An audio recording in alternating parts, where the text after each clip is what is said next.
Muito bem, sejam todos bem-vindos à nossa aula de número 6 do módulo A Revelação nos Livros Proféticos. Total de 7 aulas programadas para esse módulo. Nós estamos na penúltima das aulas e na semana que vem vamos concluir esse módulo e vamos concluir também o programa todo do curso de teologia da nossa igreja, de teologia bíblica da nossa igreja Atos, e dos irmãos que estão junto conosco também nessa jornada bíblica. Sejam bem-vindos. Os propósitos dessas aulas, nós repetimos todas as aulas, são basicamente nós atendermos ao imperativo bíblico que nos manda crescer na graça e no conhecimento do nosso Senhor. Conhecê-lo, ser íntimo dele, conhecer o seu coração. O segundo propósito é treinar a membresia da igreja e até a liderança da igreja para servir mais e melhor ao corpo de Cristo. Em terceiro lugar, nós fazemos isso também e principalmente para que o nosso coração, o nosso interior, a nossa vida seja transformada. Mais do que conhecer algo, nós queremos ser transformado por essa palavra viva e essa palavra eterna. Então, é por isso que nós estamos não gastando, mas investindo tempo. Investindo tempo porque a palavra de Deus é luz. E se ela é luz, nada mais importante em tempos tão sombrios como o que nós estamos vivendo. E cada vez mais vamos precisar da luz do Evangelho, da luz da palavra de Deus, para orientar a nossa vida em todas as dimensões. Então, vamos lá. Peço o apoio do Naldo, então, às telas, e hoje, a sexta aula, vamos estudar os profetas imediatamente antes do exílio e já no exílio. Então, nós estudamos primeiro os profetas maiores, os chamados profetas maiores, passamos por Isaías, Jeremias, por Ezequiel e Daniel. A aula passada, nós estudamos os profetas durante o reino dividido, ou seja, pelo menos uns 100 anos antes de acontecer o exílio, e aí a gente falou de vários deles. Nós falamos de profetas como Oséias, nós falamos de profeta como Jonas e tantos outros. E hoje nós vamos tratar dos profetas próximos do tempo do exílio e no próprio exílio, né? Lembrando que nós estamos estudando 16 profetas, 4 que foram profetas que escreveram um livro inteiro da Bíblia, e 12 que são chamados profetas menores porque escreveram menos, só por esse motivo. E nós já passamos aí vários deles, estamos chegando na reta final da profecia de cada um. E cada um foi a provisão do Espírito Santo para constar como escritura, como cânone sagrado. Ou seja, cada livro há um propósito do Espírito de Deus para comunicar a sua revelação. É por isso que é uma negligência dos cristãos, e aí é nossa também, mas nós estamos tentando superá-la, a gente não conhecer livros como Amós, como Obadias, como Abacuque, como Sofonias. É injustificável um cristão não conhecer o teor das profecias desses profetas. É injustificável. E vamos colocar o dedo na nossa ferida. A grande parte de nós que tem 5, 10, 20 anos, 30 anos, 40 anos de fundo de garantia, fundo de garantia não, de movimento evangélico, alguns desses livros e o seu conteúdo profético é desconhecido. E isso é uma falha que se precisa corrigir, porque a própria Escritura diz de si mesmo que toda Escritura é útil para discernir, toda Escritura é santa, toda Escritura é inspirada, toda.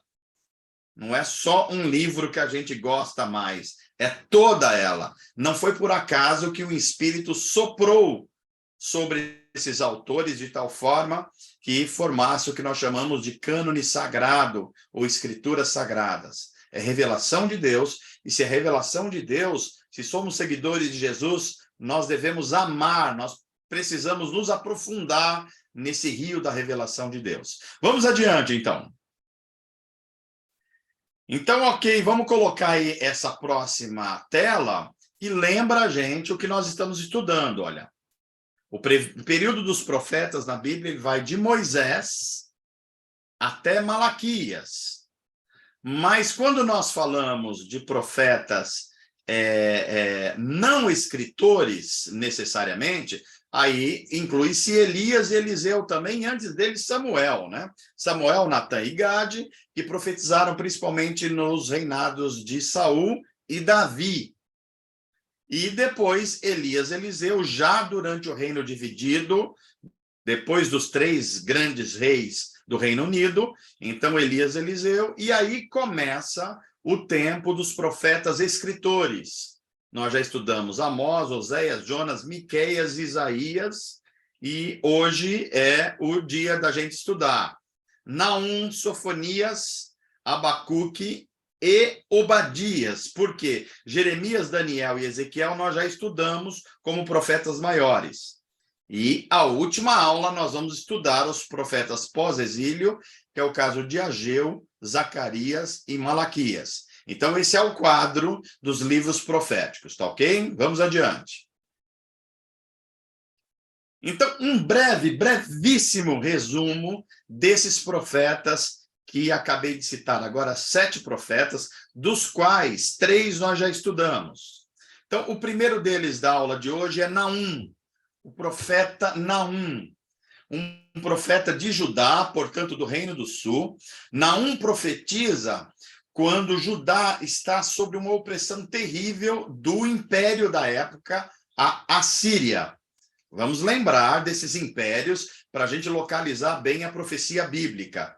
Então, o primeiro grande império é o império dos assírios. Depois vem os babilônicos, que vencem os assírios.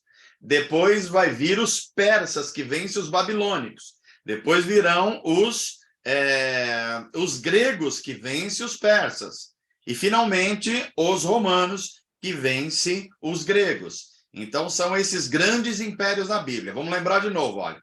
Assíria, Babilônia, depois da Babilônia, os persas, depois os gregos, depois os romanos. 5 grandes impérios. É claro que antes da Síria, havia um país que era praticamente um império, que era o Egito, que a gente poderia incluir. Mas ele não tinha amplitude quase mundial como tinha esses 5 impérios. Então, é importante que a gente perceba que a profecia está acontecendo diante desses impérios e diante dos reis que nós já estudamos anteriormente, os 3 primeiros reis de Israel, Saul, Davi e Salomão, Reino Unido, e depois de Salomão o reino se divide, norte e sul.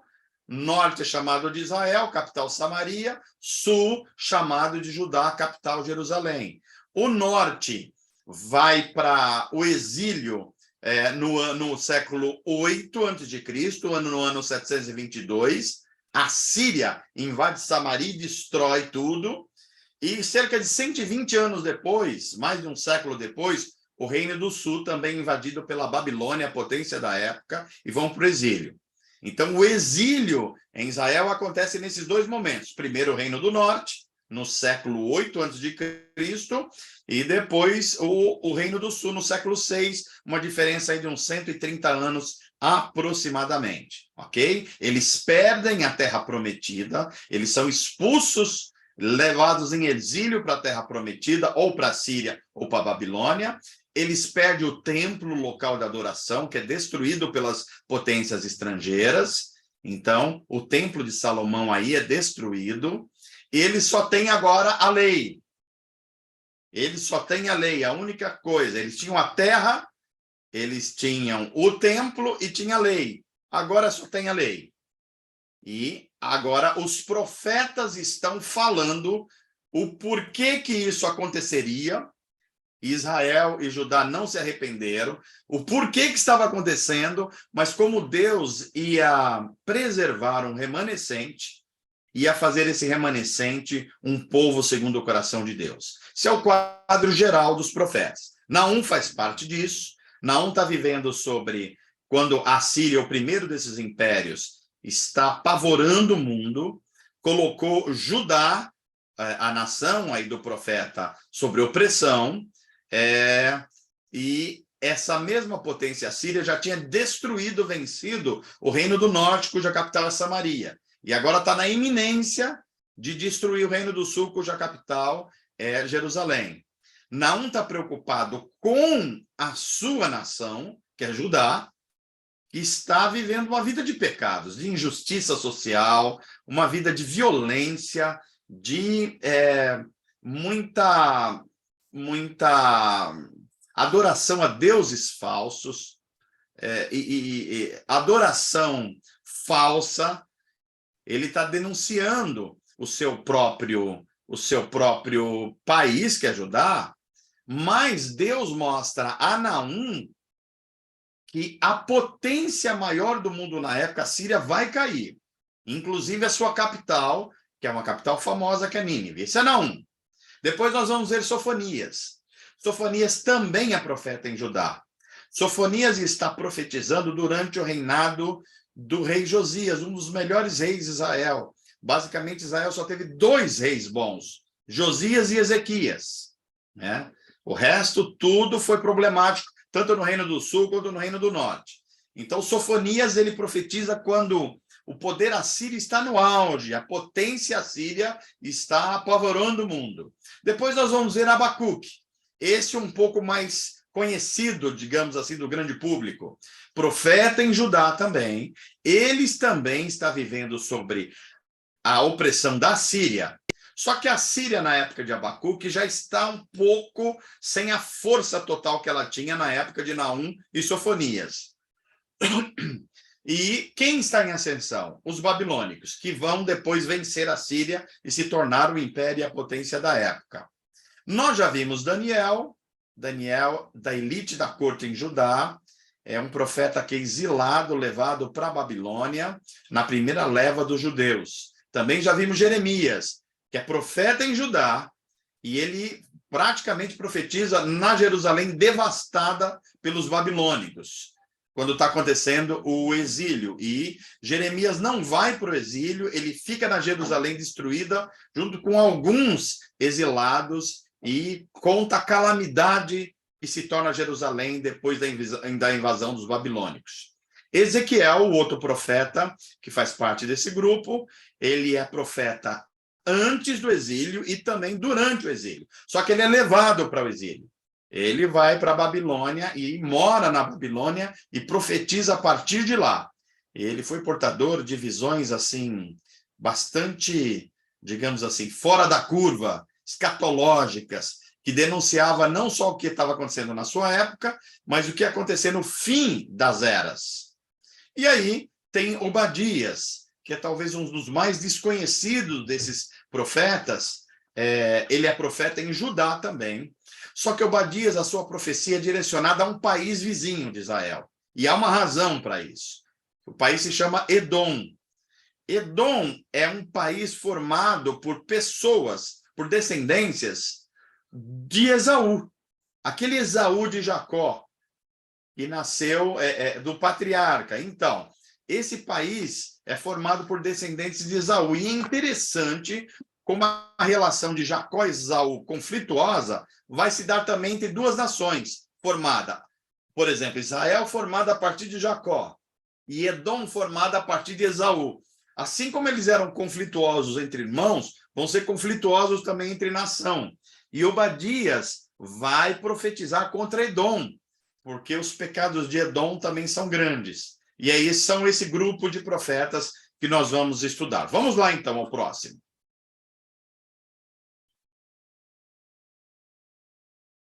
Comecemos por Naum. Um pequeno texto aqui. Ninguém gosta de estar no caminho de uma calamidade iminente. E a ameaça de uma invasão inimiga não é uma ideia agradável. Do que está falando aqui o comentarista? Está falando de que a Síria, o poder, a potência militar da época, tem a sua capital Nínive, e Judá, onde Naum está profetizando, está na rota desse império. Continua o texto. Deus pode oferecer proteção nessas circunstâncias? Ele julgará os agressores perversos? A resposta de Naum é um inequívoco sim. A sua profecia garante que Deus ainda está no controle da história do mundo. As suas mensagens servem de advertência para os opressores e de consolo para os oprimidos. De quem se está falando? Os oprimidos é a própria nação de Judá. Os opressores é a potência da época, a Síria, cuja capital é Nínive. Olha o contexto. O tempo de Naum, o reino de Judá corria o risco de ser assimilado por uma superpotência, o Império Assírio. De Nínive, capital desse império, o grande rei Assurbanipal conduzia a nação a seu ápice. Seu poder militar e a sua influência cultural abrangiam todo o Antigo Oriente Próximo. Até mesmo a antiquíssima cidade de Tebas havia sentido a força desse conquistador. A época era pouco animadora para o profeta Naum e para o povo de Judá. Israel, reino irmão de Judá ao norte, já havia sido conquistado pela Síria. Eu expliquei isso agora há pouco. E agora Judá enfrentava o mesmo inimigo e o mesmo perigo. Para piorar a situação, pouco tempo antes, Assurbanipal, esse rei imperador, havia capturado Manassés, que era o perverso rei de Judá, um dos piores reis de Judá. Ele já tinha capturado e colocado outra pessoa lá para tocar a vida de Judá e levado esse rei para a Babilônia. Então, a coisa estava complicada na época de Naum. Vamos adiante.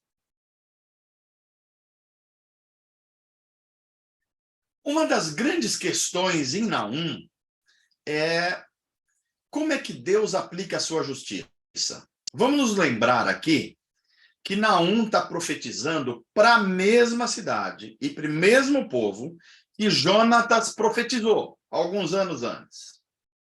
Talvez aí uma geração antes, 40 anos, alguma coisa dessa ordem. Jonatas profetizou, Jonatas sabia que os assírios de Nínive eram gente terrível, mas Deus manda ele pregar, oferecendo arrependimento. E nós somos informados que os assírios de Nínive se arrependem, inclusive sob protestos de Jonas. Mas o tempo passa e esse arrependimento não é duradouro. E agora quem está profetizando é Naum. Só que Naum agora, a profecia de Naum não é uma profecia mais de oferecer arrependimento. Já é uma profecia de juízo de Deus sobre esse império, a Síria. Então, uma discussão bíblica teológica na profecia de Naum é: como é que Deus provê justiça? Então, diz aqui o comentarista, Naum se concentra no julgamento sobre Nínive, porque a justiça de Deus exige que tal evento aconteça. Deus é justo. Deus odeia o pecado e retribui a pessoas e nações conforme os seus atos. Deus exerce controle soberano sobre o mundo natural e sobre todas as nações. O mundo e seus habitantes não têm nenhum poder para se opor ao Senhor. Está se falando aqui dos maiores impérios que o mundo já viu. Por vezes, temos a impressão de que a justiça de Deus é demorada.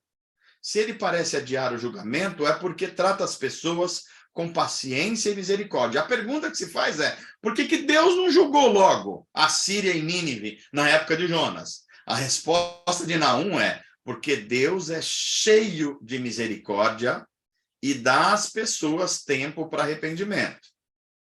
Deus não faz justiça de modo rígido e indiferente, mas com amor.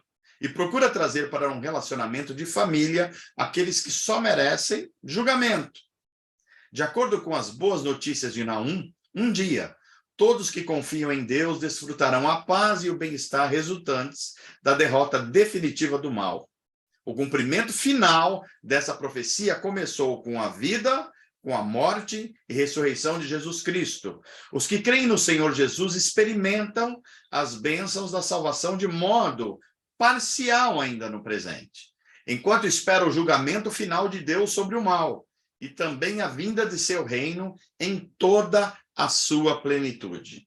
É assim que Deus provê justiça, parcial ainda na época de Naum e na nossa época, até o dia que Jesus Cristo virá para julgar a história aí o seu julgamento será pleno e definitivo.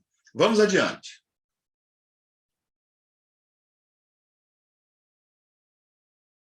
Vamos entender melhor esse profeta e a sua profecia. Primeiro, ele vive e profetiza mais ou menos aí no ano 664 a 612. O que é importante aí, olha? No ano 664, o Reino do Norte já foi exterminado pela Síria. Samaria já caiu. E por que está essa data aí, 612? Porque 612 é a data em que os babilônicos vão vencer os assírios. Então, a Babilônia vai aparecer como uma grande potência da época no lugar da Síria vencida. Então, o centro da profecia de Naum é a queda da cidade de Nínive, a poderosa e arrogante capital do Império Assírio. Nínive era uma espécie de Roma para o Império Romano. A profecia de Naum é a sequência da mensagem do profeta Jonas, cerca de 120 anos mais tarde. Eu tinha dito 40 anos, na verdade é 120 anos. Em Jonas, há o julgamento suspenso. Deus oferece um arrependimento, o julgamento é suspenso, mas em Naum não. O julgamento agora é executado. Os assírios haviam derrotado os outrora poderosos egípcios e se tornaram o centro de poder do mundo. E Nínive, a capital, era um centro de idolatria. Muitos deuses, inclusive o deus Baal, que está sempre presente. Até povos como o de Judá, que conhecia o Deus único, adoravam o deus Moloque, sacrificavam crianças. A coisa era feia. Violência, muita violência em Nínive. Luxúria, ou seja, tudo era sensualizado. Ganância. Pessoas explorando pessoas, vendendo pessoas, escravidão. Mas só que era uma potência militar tão poderosa que parecia invencível.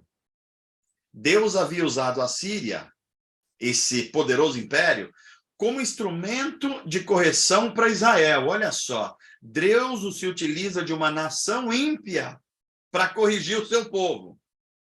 Mas a Síria foi para além do que Deus mandou eles fazerem. Ela se assoberbou e Deus prometeu punição para eles. Naum anuncia que o Senhor é tardio em irar-se, mas Deus é um Deus zeloso que zela pela sua palavra e é Deus vingador em relação àqueles que praticam a injustiça. Naum, em sua profecia, ele chega a ter um tom meio zombeteiro, zombador, contra a Síria e profetiza contra esse império, mas a sua mensagem, em última instância, ela está denunciando que esses pecados praticados pela Samaria, por a Síria, também eram praticados por Judá, a sua nação, o povo de Deus, o povo da aliança. Então, a profecia é para a Síria, Nínive, mas indiretamente é também para Judá. Então, a profecia de Naum, ela tem dois grandes momentos. Um é anunciar que Deus é justo juiz e que está vendo e acompanhando o desenrolar da história. E o segundo momento é, esse Deus justo vai aplicar julgamento e ninguém, nem mesmo a potência, um império como a Síria, fica livre das mãos do Deus único. Vamos adiante. Muito bem, antes de entrar em Sofonias, demos um resumo aqui da profecia de Naum. O seu contexto histórico, para quem ele estava profetizando, como Deus estava corrigindo Judá, tem a questão dos dois exílios aqui, tem muita coisa importante na Naum, e eu queria dar uma pausinha aqui, então, para que se houver uma ou duas perguntas, a gente já possa ajudar a saná-las, para a gente passar para o segundo profeta, que é Sofonias. Alguma questão relativa a Naum?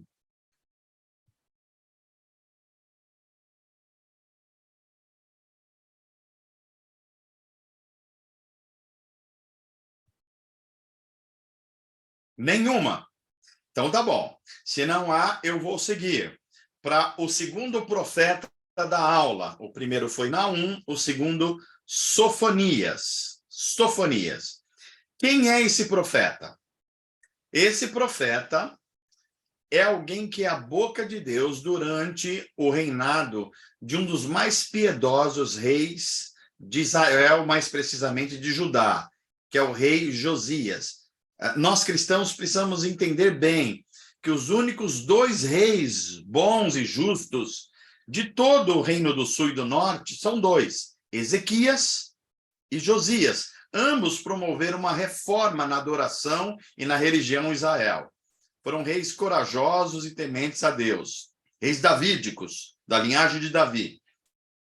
E se em Naum nós vemos a mensagem de Deus ser uma mensagem dura de julgamento para a capital da Assíria, Nínive, em Sofonias, a mensagem é mais ampla ainda.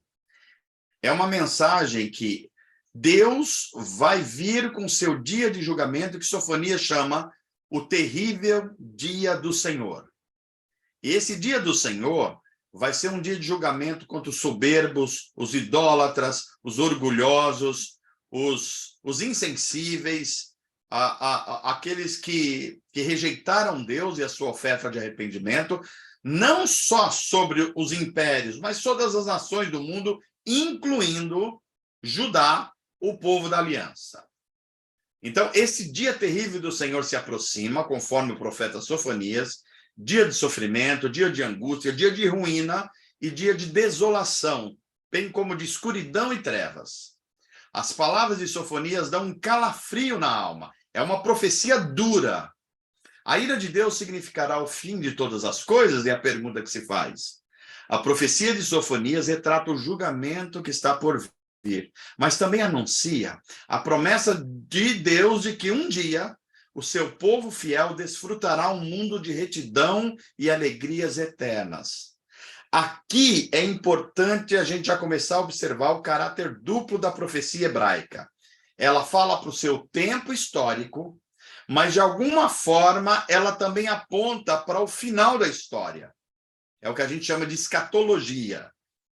Então, ele está apontando aqui para uma questão datada na história, quando Deus vai julgar os impérios maus, o próprio povo da aliança com a sua maldade, mas também aponta para o final da história, que ainda não tinha acontecido, evidentemente, no tempo de Sofonias e nem no nosso tempo ainda. Mas a profecia segue adiante, ok? A Sofonias, como Abacuque, profetizou em um período de mudanças, perto do final das últimas campanhas militares do rei assírio, o Assurbanipal, ao que parece, levou Judá a participar de uma ampla rebelião contra a Síria. Olha as guerras entre povos acontecendo aí. Josias, o rei, tinha apenas 8 anos quando se tornou rei de Judá. Olha só, um dos melhores reis de Judá, talvez o melhor, assumiu o reinado com 8 anos de idade, porque o pai dele foi assassinado. E foi um rei íntegro. E Sofonias profetizou durante o reinado de Josias. Ok? Vamos adiante, vamos entender um pouquinho mais esse profeta. O dia do Senhor, o que significa esse grande tema da profecia de Sofonias? Sofonias usa suas palavras para formar uma imagem vívida do vindouro dia do julgamento divino. Esse dia envolverá todas as nações e causará devastação terrível. O povo de Deus, portanto, deve se arrepender de imediato, na esperança de encontrar um lugar de refúgio nesse tempo que virá. O remanescente humilde, que confia em Deus, deve esperar com paciência pelo dia em que ele trará a restauração. Depois do dia do juízo divino, um povo purificado adorará ao Senhor, se alegrará em sua obra de salvação e desfrutará sua presença para sempre. O terrível julgamento conduz, por fim, à bênção. Vamos lembrar aqui que a profecia de Sofonias remete a outros profetas que já estudamos. Por exemplo, Isaías profetizou esse tempo, Jeremias profetizou esse tempo, Ezequiel também, e o próprio Daniel também profetizou esse tempo em que, inclusive, aconteceria a ressurreição do corpo. Então, ele está reforçando o que profetas anteriores a ele já estavam falando. Calamidades nunca antes vistas virão assolar o mundo. Sofonias revela que o dia do Senhor forma uma linha contínua desde o tempo presente dele até o tempo futuro. Para o reino do norte, o dia do Senhor veio quando a Síria destruiu Samaria. Primeiro exílio lá, ano 722. Chegou o dia do Senhor, o julgamento de Deus para o reino do norte. E para o reino do sul, o dia do Senhor veio com as invasões babilônicas entre 605 e 586. Ora, quando esse profeta Sofonias está profetizando, está muito próximo de acontecer o exílio de Judá. E Deus já está antecipando isso através da fala do profeta Sofonias. O dia do julgamento divino pode começar a qualquer momento. Todas as pessoas de todas as eras devem confiar no Senhor e esperar pacientemente nele até que ele cumpra a sua vontade e os seus propósitos. E os cristãos devem ter em mente o julgamento que está por vir sobre o mundo, advertir do período da incredulidade, os amigos, os familiares e nós mesmos, e viver de modo fiel na esperança do futuro prometido por Deus. O dia do Senhor em perspectiva na profecia de Sofonias. Vamos adiante. Então aí, conhecendo mais este profeta, ele profetizou nesse período aí, 640 a 609. Eu disse a vocês que no ano 612, os babilônicos começaram a grande vitória sobre os assírios. Então, Sofonias parece que pega pelo menos essa transição. Então, ele exerceu seu ministério profético na época do bondoso rei Josias. Já falei dele. Talvez fosse, inclusive, primo desse rei. O centro da profecia de Sofonias é o anúncio do dia do Senhor, que eu também já expliquei. O dia em que o Senhor removeria da terra os orgulhosos e arrogantes. Tanto as nações ao redor de Israel seriam julgadas, como a própria Judá, o reino do sul. O dia do Senhor tem duas faces. É um dia de julgamento para os pecadores, para os arrogantes, mas é também um dia de bênçãos para os retos de coração, os remanescentes fiéis. É um aviso de juízo, um chamado ao arrependimento e uma promessa de um tempo de restauração, da adoração, da vida nacional, dos relacionamentos. O propósito desse julgamento não é mostrar que Deus é um Deus ruim, perverso. Pelo contrário. Deus, quando anuncia o seu julgamento, ele não é apenas punitivo, ele quer redimir. Ele quer dar a chance de arrependimento ou purgar os pecados através de um sofrimento que vai levar depois a uma coisa melhor. Sofonias era contemporâneo dos profetas Naum e Abacuque. Olha, eles estavam profetizando na mesma época.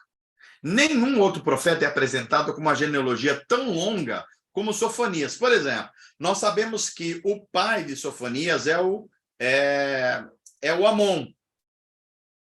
Olha só, Amon,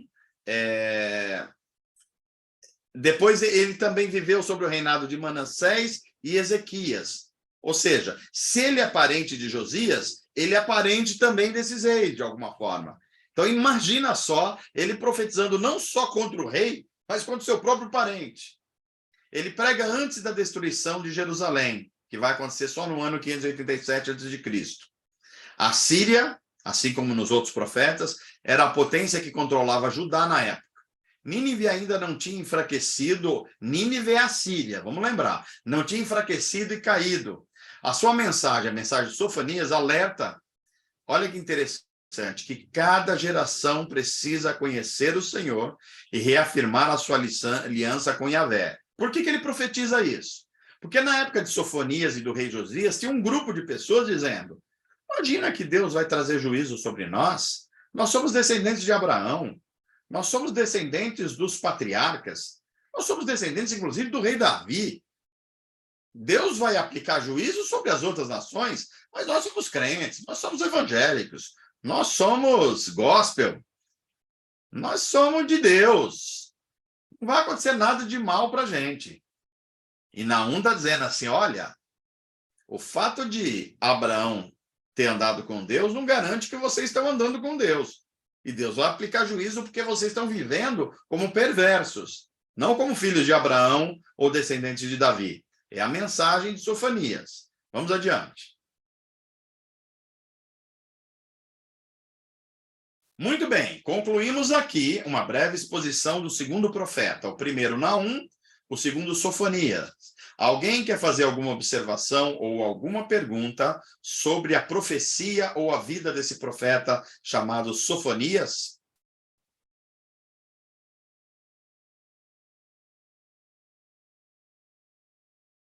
Nenhuma pergunta? Ok. Então vamos para o nosso terceiro profeta da noite, Abacuque. O primeiro, Naum. O segundo, o profeta Sofonias. E agora o profeta Abacuque. Abacuque é um profeta mais popular. Nós conhecemos Abacuque por causa de algumas orações e sentenças que aparecem em Abacuque que são assim muito populares. Por exemplo, a oração de Abacuque. Quem nunca ouviu? Ainda que a figueira não floresça, ainda que não haja fruto na vide ou na videira, ainda que nos currais não haja o gado, todavia eu confiarei no Senhor, o Deus da minha salvação. Quem nunca ouviu essa oração não é crente, não. Né, Antônio? Você acha que pode ter um crente que não ouviu essa oração, Antônio? Impossível, mano. Impossível, é verdade. Mas há outros termos aqui em Abacuque também que é muito conhecido. Por exemplo, o termo que é dito é o justo viverá pela fé. Esse é um termo do profeta Abacuque. Mas alguém perguntará, ué, mas isso não é mensagem de Paulo? Paulo cita Abacuque. Cita em Romanos, cita em Gálatas, e também o autor da epístola aos Hebreus vai falar também disso. O justo viverá pela fé. Sem fé é impossível agradar a Deus. Mas é Abacuque que fala pela primeira vez isso. A gente vai vir em Abacuque também, um homem que vai falar assim, Deus, por que o senhor tolera o erro? Ou seja, é um profeta que é tão ousado, que ele faz uma reclamação com o próprio Deus. Ele acha que Deus está tolerando o erro demais e que ele mesmo, Abacuque, não faria isso. E aqui uma característica importante de Abacuque é que, diferentemente de Naum e de Sofonias, que prega a povos, ou povos estrangeiros, ou ao seu próprio povo, Abacuque não. Abacuque está fazendo um diálogo com o próprio Deus. Quem está inconformado é ele. Ele está vendo injustiça, idolatria, ele está vendo violência, corrupção, ele está vendo falsa adoração. E ele fala assim, Deus, o senhor saiu para almoçar? O senhor não está vendo nada disso, não? Por que o senhor tolera o erro tanto tempo? Ele está fazendo esses questionamentos e você vai se lembrar que tem um outro homem na Bíblia que fez muito esses questionamentos. Quem? O nome que só tem 2 letrinhas. Jó, o patriarca. Abacuque se aproxima muito dos questionamentos de Jó. Então vamos ver aqui, olha. Por que permite injustiças? Pergunta Abacuque a Deus. Por que toleras o mal? Deus não respondeu às perguntas de Abacuque de forma direta. Em vez disso, como fez com Jó, o Senhor concedeu a Abacuque uma visão da sua divindade. Deus não responde à pergunta de Abacuque. Deus dá a Abacuque visões de um Deus que vê a história inteira. O profeta podia confiar sem medo, independentemente de entender ou não os caminhos divinos. As perguntas de Abacuque ressoam no coração de todos que temem a Deus.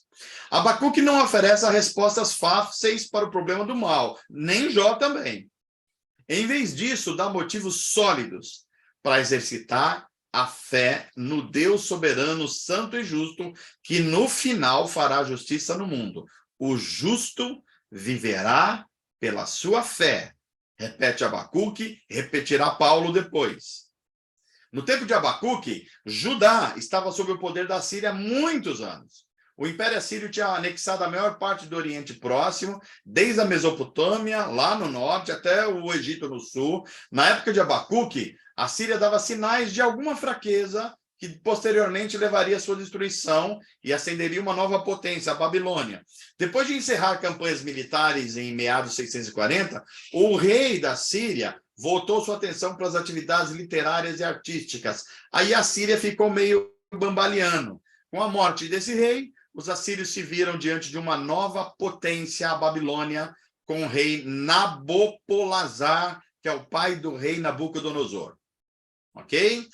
Começamos a entender Abacuque. Vamos adiante.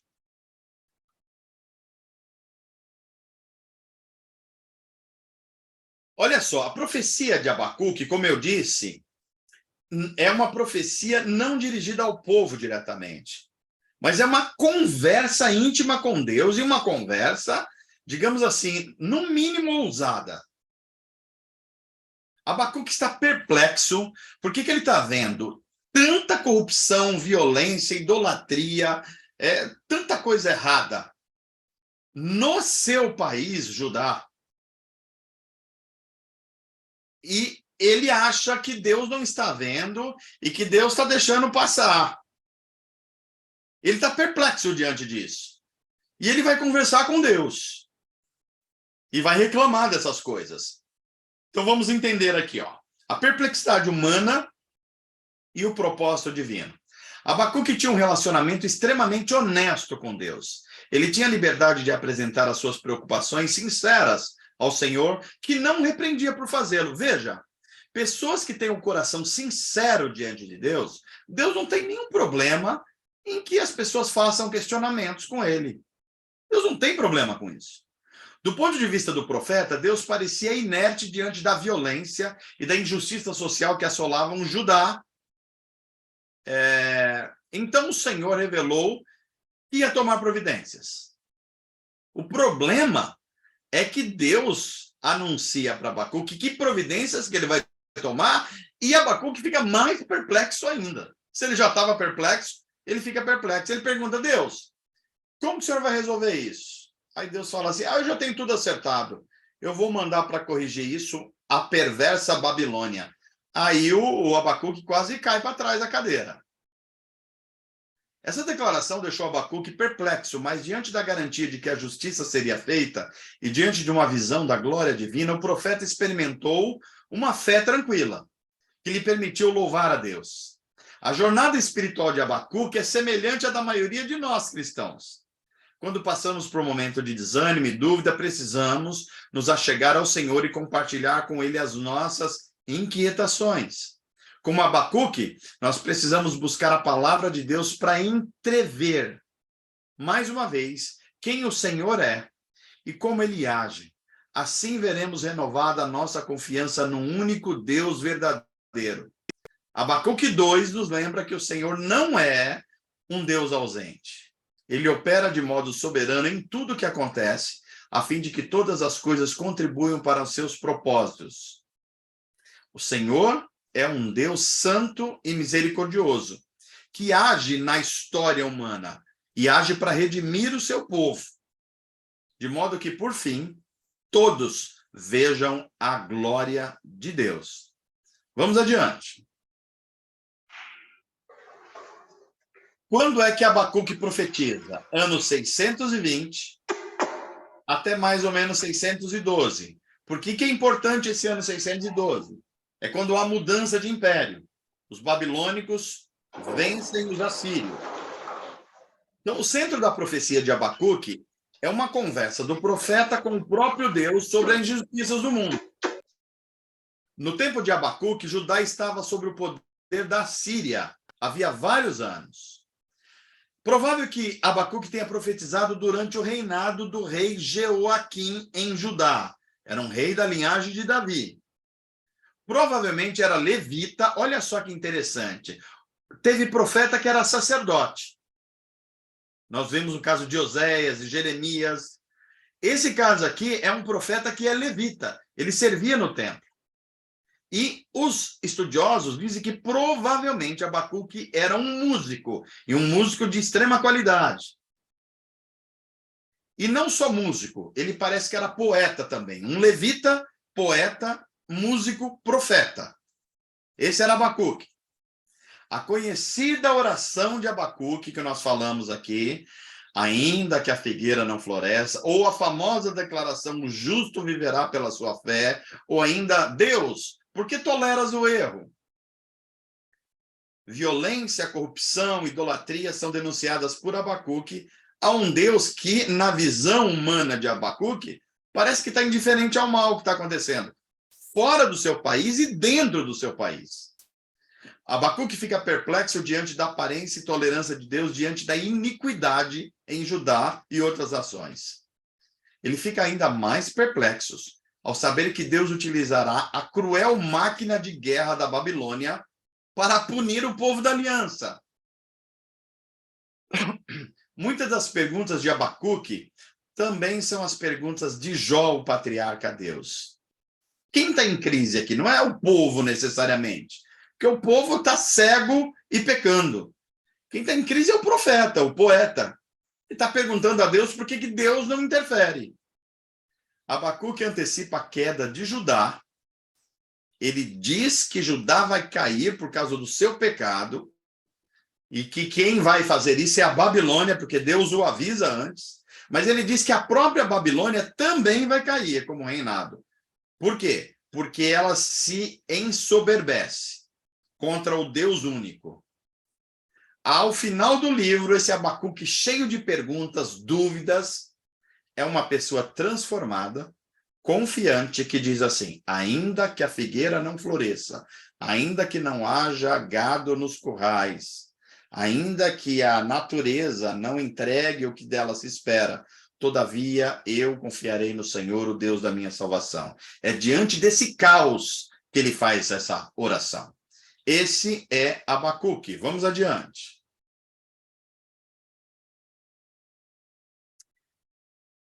Terceiro profeta foi Abacuque. Primeiro Naum, segundo Sofonias, terceiro Abacuque.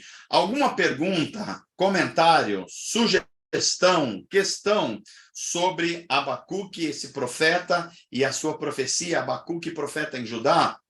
Estou para ouvi-los. Esse é mais fácil perguntar, porque vocês tinham ele como mais conhecido, mais popular.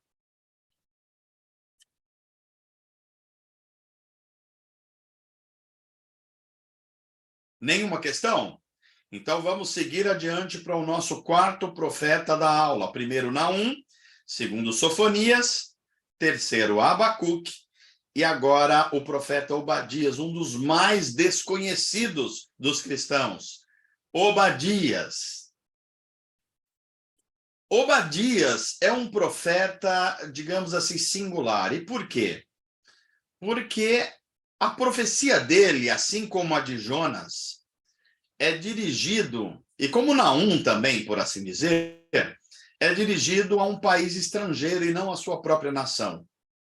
Obadias é de Judá, mas ele profetiza contra um outro povo, uma nação chamada Edom, que é vizinha de Judá e Israel.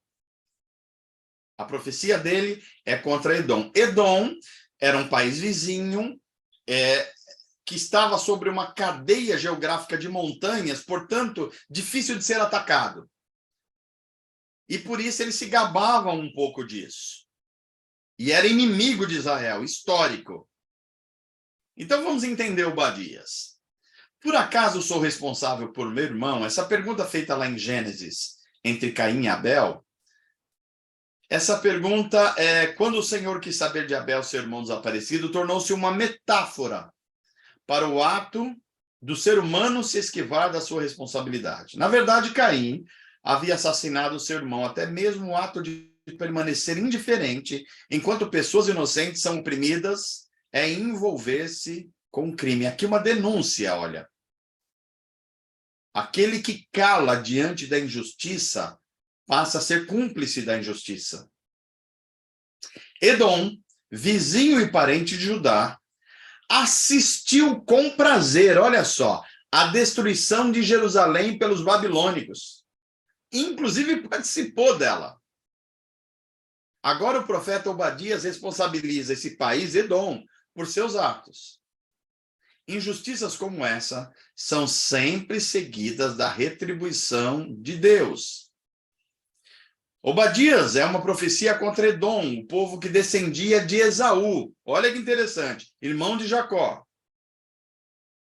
A terra de Edom também era conhecida como Seir.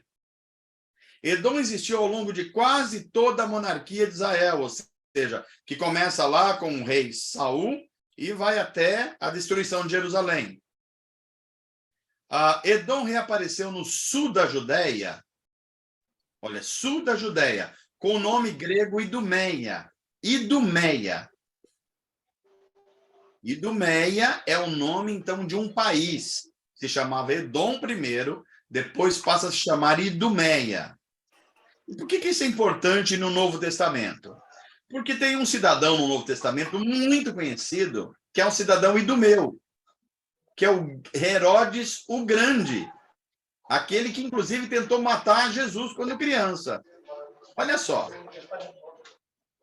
A inimizade de Jacó e Esaú passa a dois países, Judá e Edom. E no Novo Testamento essa inimizade continua. Herodes, Jesus. É fundamental que a gente relacione isso, que a profecia está falando disso. Vamos adiante com Obadias.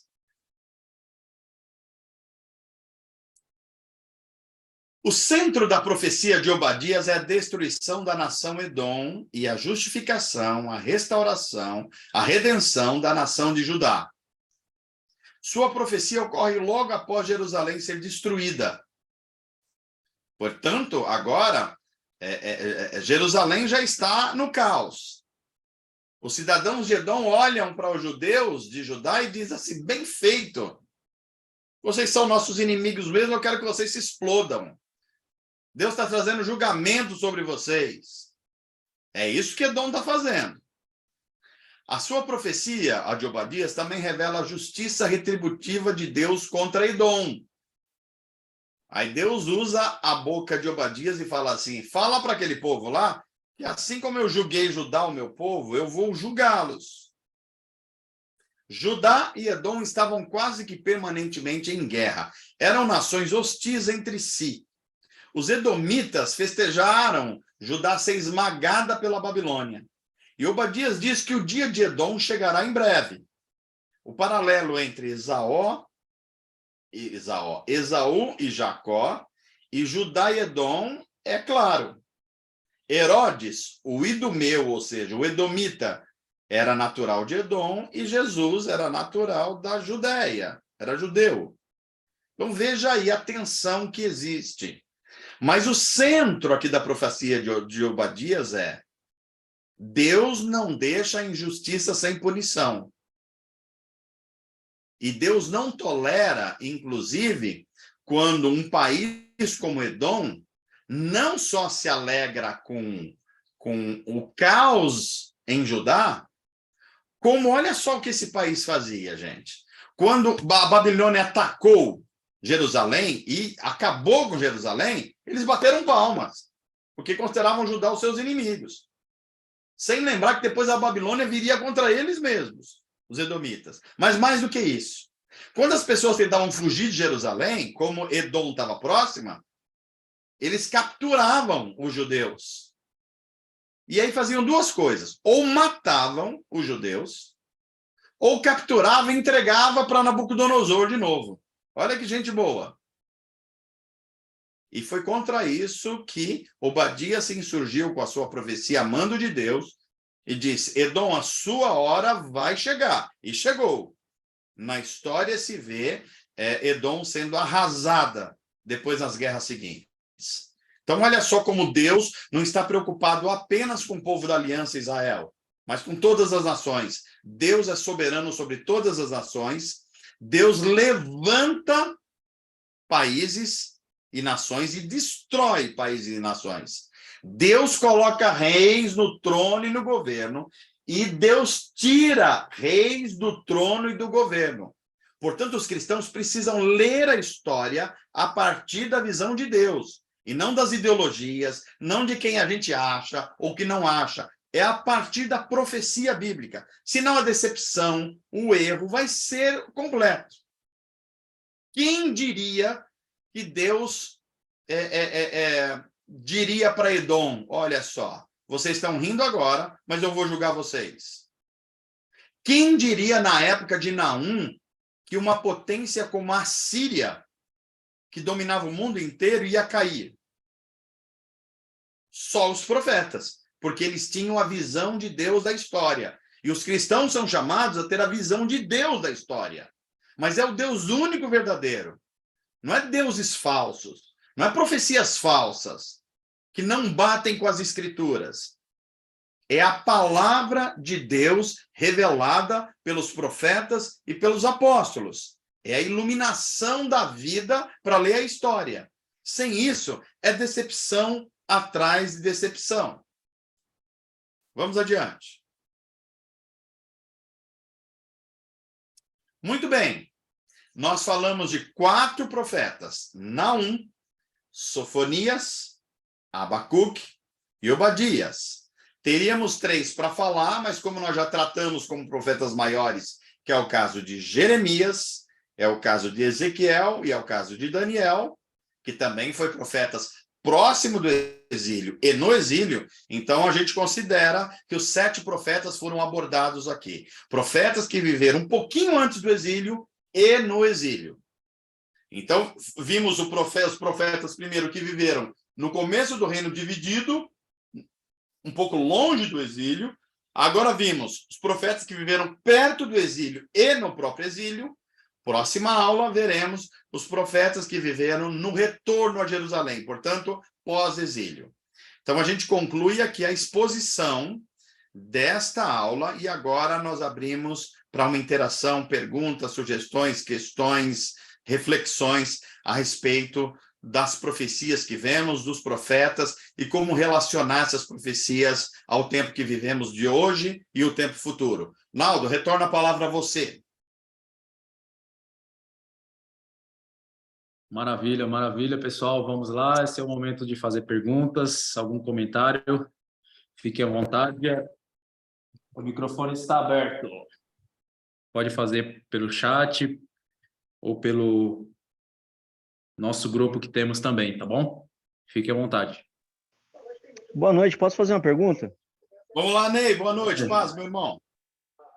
Na verdade, é uma pergunta composta. Dada a diversidade assim dos profetas, a minha pergunta, eles eram inspirados, mas tinha aquele esquema de escola dos profetas? Esses aí, eles participavam de escola e assim eram capacitados para isso?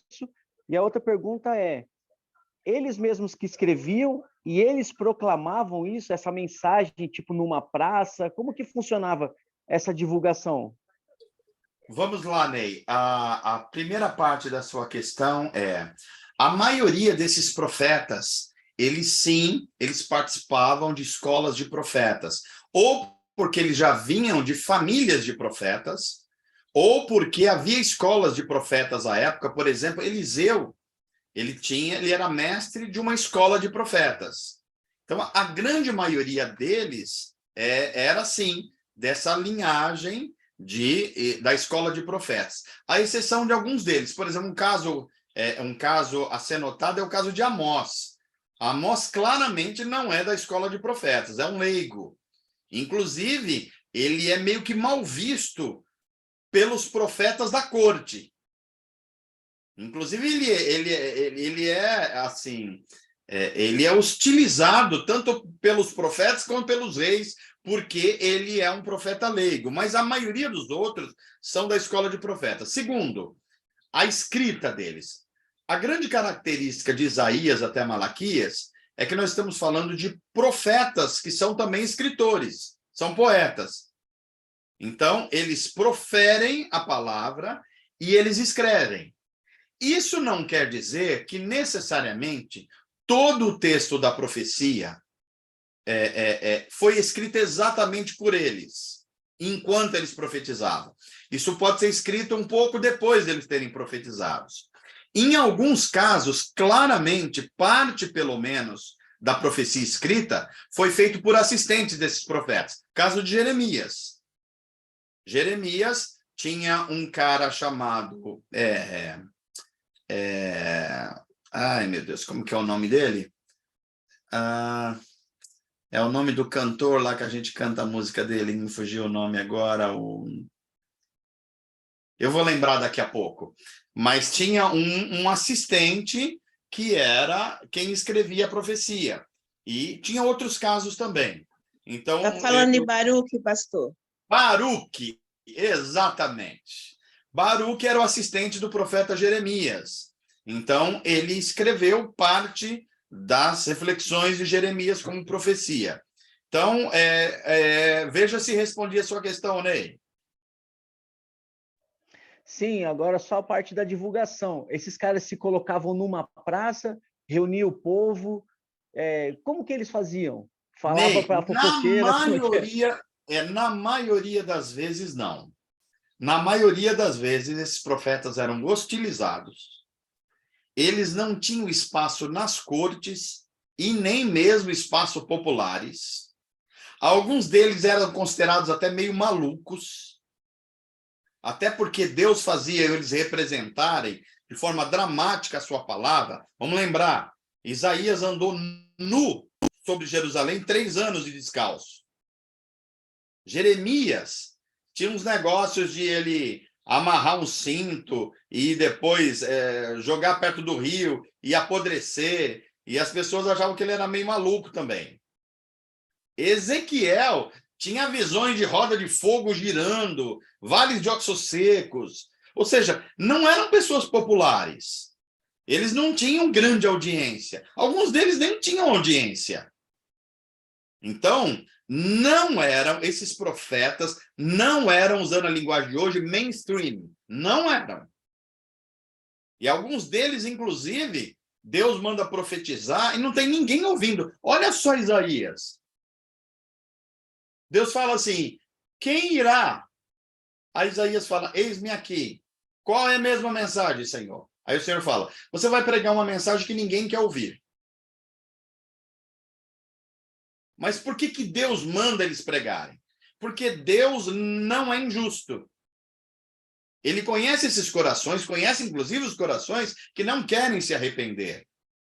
Mas Deus não exerce juízo antes de ministrar a sua palavra e fazer um chamado ao arrependimento. É por isso que eles falam. Mas eles não são mainstream, eles não falam para grandes plateias, normalmente eles não falam nas cortes, normalmente eles são hostilizados por profetas que estão nas cortes dos reis, eles são hostilizados pelos reis, às vezes hostilizados até pelos sacerdotes. Vamos lembrar que os profetas são um ofício colocado por Deus para corrigir outros 2 ofícios, sacerdotes e reis. Perfeito. Obrigado, Manu. Valeu, Ney. Ô, Manu. Vamos lá, Rogério. Nos dias de hoje, Deus, ele pode pedir alguma coisa aos chamados profetas, o que pedia para os antigos profetas? Boa questão, Rogério. Essa é uma questão muito importante, até porque hoje se ouve falar muito, parece que agora está diminuindo um pouco, mas teve uma época aí, muita evidência, os chamados atos proféticos. Então, vamos lá. Primeiro, Deus se utilizou de linguagens e de coisas extravagantes para comunicar de forma dramática a sua mensagem ao povo da aliança e às nações do entorno. Deus fez isso muitas vezes no Antigo Testamento. Mas vamos lembrar que todas essas profecias apontavam para um Messias, para um Redentor, para um rei davídico e para um descendente fiel e legítimo de Abraão. Nós sabemos, Jesus, o Cristo. Com a vinda de Jesus, com a sua encarnação, o seu ministério, morte e ressurreição, a mensagem de Deus se tornou clara, que não era tão clara nos profetas. Então, não há mais a necessidade daquelas dramatizações tão, digamos assim, intensas como havia nos profetas. Por quê? Porque em Jesus, o verbo, ou melhor, a palavra ou o verbo se tornou uma pessoa. O verbo se fez carne. Então, a palavra que tinha características dramáticas se torna uma pessoa, com testemunho, com comportamento, ser humano como nós. Então, isso não exige mais aquelas coisas dramáticas dos profetas. Mas isso quer dizer que Deus não pode utilizar ainda modos dramáticos no dia de hoje? Claro que não, Deus é Deus. Ele continua sendo soberano e fazendo o que ele aprove fazer. No entanto, claramente, esses eventos são muito, muito, muito raros. E por quê? Porque em Jesus nós temos tudo que nós precisamos conhecer a respeito de Deus, da sua palavra e da sua revelação. Obrigado, Manu. Valeu, Rogério. Ô, Manu, posso fazer uma observação de ontem? Vamos lá, Rogério. Ontem nós tivemos um trabalho gigantesco, maravilhoso, onde nós tivemos o Otávio Mesquita fazendo a apresentação, e foi um encerramento assim com chave de ouro, como a Giz disse. Aí nós tínhamos algumas autoridades políticas, né, no cenário ali do teatro, e você estava dizendo que muitas das vezes o profeta a palavra dele não é muito bem recebida, né? Aí eu me lembro que o Otávio Mesquita, ele chegou a dizer que se candidatou para deputado, aquela coisa toda, e que estava muito feliz de ver o prefeito da cidade e tudo, e que, por ser novo, aquela coisa toda, aí eu achei muito... você teve uma atitude que eu fiquei pensando, falei, eu certamente não teria coragem. Você disse assim, é muito bom, nós temos políticos novos, porém, se tiver que se candidatar para alguma coisa, se candidata para ser um cidadão de paz, um cidadão de bem, um cidadão que procura fazer justiça, aquela coisa toda. Num cenário como aquele, você poderia muito bem aproveitar o prefeito e falar hosana ao rei, né? Mas não, você vem e dá um alerta, inclusive para os políticos presentes ali, que eles podem exercer a função política deles, porém sem se esquecer que a política dos quais eles praticam, que seja uma política que traga paz, que traga justiça, que traga harmonia, que traga educação, que traga cultura, é isso. Então, eu achei muito corajosa da sua parte, plausível, né? E eu louvei a Deus por você ter essa coragem, esse ímpeto. É somente um comentário dentro desse contexto que você está falando, que os profetas, muitas das vezes, não são bem vistos. E você percebe nitidamente que a classe política quer ouvir tudo, menos essas observações, né? Então, parabéns, Deus abençoe. Pois é, Rogério, você falou de ambientes, esses ambientes públicos, eles são fio da navalha, porque você está diante de pessoas que têm mandatos, têm poder, têm autoridade, e são autorizadas por Deus a fazer isso, mas quase sempre se encantam consigo mesmo, com seus próprios projetos, e aí deixam de fazer justiça, porque tudo que você falou aí, Rogério, é fazer justiça, trazer bem-estar, trazer cultura de paz, trazer amor pelo próximo, tudo isso é justiça. E é isso que o povo de Deus deve ministrar. Deve ministrar. Mas, Manu, a gente não deve só pregar o evangelho? Não. A gente deve pregar o evangelho com a mensagem e com o testemunho. Até porque... Mas e se a gente não der testemunho, só pregar a mensagem? Bem, a Bíblia diz que um coração só é transformado com a ação do Espírito Santo. Eu não consigo transformar um coração humano. Você não consegue. Por mais que a gente seja hábeis com comunicação ou com teologia, não somos capazes de transformar um coração. Só o Espírito Santo é capaz de fazer isso. Então, nós falamos a mensagem e nós testemunhamos a mensagem. E quem é que vai salvar-se? Bem, esse é um papel do Espírito Santo. Então, é por isso que o profeta, ele deve falar a palavra de Deus. E a palavra de Deus é a palavra do reino de Deus. É a boa nova do reino de Deus. Que Jesus disse, busquem primeiro o reino. E o quê? E a sua justiça. A justiça do reino. Só que quase sempre, reis não gostam de ouvir falar sobre justiça.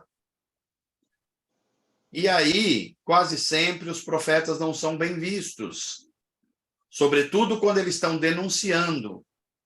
Por exemplo, ao final eu falei numa conversa que tive lá perto do Otávio Mesquita, perto do prefeito e da vereadora, voltei a dizer a eles que Osasco, que era considerado uma cidade dormitório e pobre, agora é uma cidade rica. Osasco tem um dos maiores orçamentos do Brasil e tem o nono PIB do Brasil, a cidade de Osasco. Então, não se pode mais falar que essa cidade é pobre. Não é. Aliás, deve-se dizer que é uma cidade rica. Tem 700 e poucos mil habitantes, menos que 800, e tem um PIB enorme. É uma cidade agora rica, mas extremamente injusta. Porque tem gente morando dentro do esgoto, dentro dos riachos, nas ribanceiras, cheio de favelas, sem oferta cultural, sem a saúde adequada nos postos de saúde. Ou seja, nós precisamos de homens públicos do tipo de Neemias, do tipo de Daniel. Gente cheia de Deus e da sua justiça e com grande habilidade para lidar com a coisa pública. E quando esses homens públicos não fizerem isso, os profetas de Deus precisam falar que eles estão fora do plano de Deus. Quando fizerem isso, serão mal vistos. Agora, tem dois tipos de profeta. Tem aqueles que incentivam os reis quando fazem a coisa certa e denunciam os reis quando fazem a coisa errada, e tem aqueles que só ficam na mesa do rei. São pagos pelo rei, comem da mão do rei. Esses nunca vão questionar o rei. Mas também nunca terão autoridade de Deus. É esse o quadro. Pastor, Oi. Lenita. Oi, Lenita. Então, falando de Obadias, no verso 3, diz assim: a soberba do teu coração te enganou, como o que habita nas fendas das rochas, na sua alta morada, que diz no seu coração: quem me derribará na terra? Olha a soberba do homem até onde está, né? É. E a minha Bíblia de estudo tem um comentário dizendo que é exatamente isso. Os edomitas, eles habitavam numa cordilheira rochosa. Na sua Exatamente. arrogância, eles consideravam segura a sua pátria e orgulhavam-se da sua autossuficiência e poder. Mesmo assim, Deus os abateria. A Bíblia ensina que o orgulho e a soberba levam o crente ao engano de si mesmo e, consequentemente, à queda. Fazem também com que Deus se torne inimigo dos que assim vivem. A gente retrata bem tudo que a gente vê hoje, né, pastor? Exatamente. Como a gente consegue encaixar nos dias de hoje? Olha só, como você falou, geograficamente, Edom, que depois vira Idumeia, e que, como eu disse aqui, o Herodes era um idumeu, olha como ele era arrogante, Herodes. Isso. Tanto é que ele é chamado Herodes, vírgula, o Grande. Uhum. Olha só. E ele se auto-intitulou rei dos judeus. E quando ele ouviu falar que tinha um rei dos judeus que tinha nascido, ele queria matar o rei dos judeus. Esse é o Idomita, ou Idumeu. Né? Então, e eles habitavam numa região, como você leu aí, uma cadeia de montanhas altas, protegidas, militarmente, assim, muito estratégico. E quando eles viram a Babilônia devastar Jerusalém, Judá, eles falaram: bem feito, eram os nossos inimigos mesmo, é isso aí. Aí quando alguém falou: mas vocês estão correndo risco também, eles falaram: imagina, nós vivemos aqui protegidos, nas cadeias aqui de Edom, nada vai nos abater. Esse comportamento era de um país, mas se tornou de pessoas como Herodes, e se torna com pessoas como nós temos hoje. Verdade. Países, pessoas que falam assim, imagina, nós somos o centro de poder do mundo. Sim. Nós somos o centro de poder. E aí, Lenita, tem uma coisa importante que é como Deus tem, digamos assim, visões e critérios diferentes do nosso. Porque a gente fala assim, Deus exerce julgamento sobre alguém que está fazendo bobagem. Aí Deus fala assim, eu vou fazer. Só que a gente espera que é o próprio Deus que vai fazer, ou que ele vai mandar um anjo para fazer. Quem que ele manda? Um povo perverso também. Quem é que pune a perversidade de Judá? A perversa Babilônia. E Deus julga tanto Judá quanto a Babilônia. Sim. Ciro, o rei persa, que assinou o decreto para que os judeus voltassem de novo para ajudar Jerusalém, era um rei pagão. Isaías chama na boca de Deus, falando através de Isaías, Ciro, o meu servo. Então, olha, É verdade. se nós cristãos não atentarmos para isso, Helenita, a gente vai cometer erros crassos na história, na leitura do mundo. A gente acha que Deus não pode usar uma pessoa porque é diferente da gente, do padrão da gente, da religião da gente, do jeito da gente. Sim. E a história está cheio de exemplos de que pessoas atendem ao chamado de Deus, mesmo não fazendo nem parte do povo da aliança e nem parte dos evangélicos, mas são instrumentos de Deus. E se fizerem aquilo que Deus os mandou fazer, serão, inclusive, premiados por isso. Mas se fizerem aquilo contra Deus, ou mais do que Deus mandou fazer, serão punidos por isso, como a Babilônia foi. Sim, é verdade. Se não enxergarmos o mundo com as lentes das Escrituras, nós estamos fadados à cegueira e andar na escuridão, e repetindo coisas que a Bíblia não diz. Inclusive, o Senhor exercendo juízo sobre, né, essas pessoas, né, essas autoridades, vamos dizer assim, o Senhor nem admite que nós nos alegremos com isso. Não.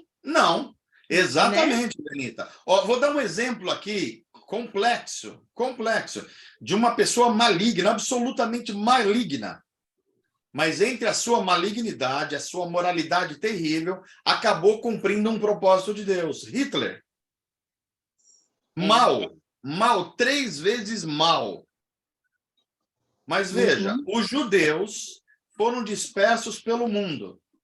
E Deus disse que ia trazê-los de novo para a sua terra, para que eles fossem uma nação de um farol de justiça. Só que, desde a época lá da Rainha Esther, os judeus foram enriquecendo no mundo, se tornaram banqueiros, grandes comerciantes de joias, e se enriqueceram pelo mundo. Foram para a Alemanha, para a Inglaterra, para os Estados Unidos, um monte de lugar. E ninguém queria voltar mais para uma terra cheia de pedra, como a Palestina. Ninguém queria mais.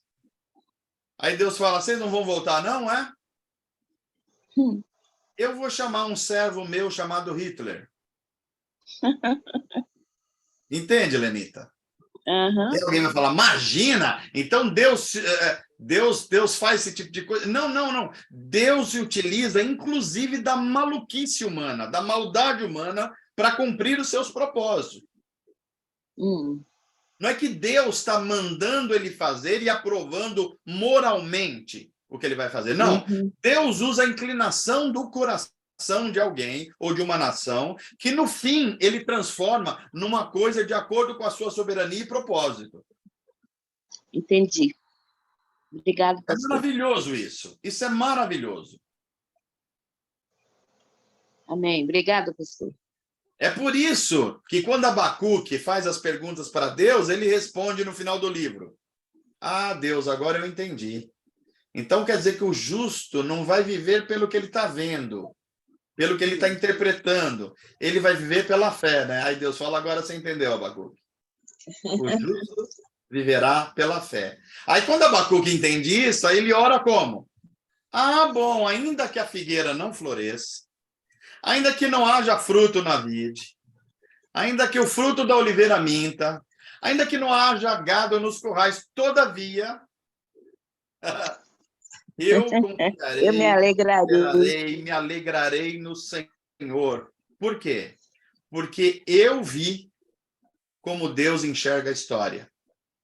E eu vi que a Babilônia vai destruir Judá.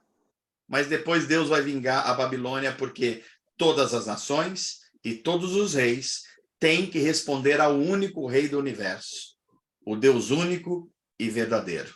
Essa é a oração de Abacuque. E essa deve ser a nossa visão de mundo. Veja como esses profetas, gente, eles são atuais. Eles são absolutamente atuais. Eles ajudam a gente a enxergar o nosso mundo e interpretá-los. Sem eles, a gente não tem ferramentas para isso. A gente não consegue entender como Deus age na história. Aí a gente é vítima de ideias, a gente é vítima de imprensa, de ideologias, de partidos, de empresários, de visão de mundo de empresários. A gente é vítima de tudo isso. Vai enchendo a cabeça da gente, enchendo. Tem uma hora que a gente está explodindo, brigando, fazendo, achando que está fazendo a vontade de Deus e não tem nada a ver com a vontade de Deus. Nada a ver. O Abacuque olharia para a gente e fala: ei, o que vocês estão fazendo? Vocês precisam falar com Deus, porque o justo viverá pela fé. Ou seja, ele viverá pela visão de Deus da história, e não que você está vendo com seus olhos agora. É isso que Abacuque falaria para a gente. Espero que nós ouçamos Abacuque, e Naum, e Sofonias, e Obadias, e todos eles, nossos irmãos de jornada. Amém. Obrigada, pastor. Mais alguma questão? Não, no momento não lembro nenhuma. Eu Então, acho legal. que teria. Vou guardar algumas para o presencial. Tá bom, então. Naldo, mais alguma questão por aí ou não? Não, mano, no chat não, no grupo aqui também não. Então vamos lá. Alguma saideira, meus irmãos, senão a gente conclui.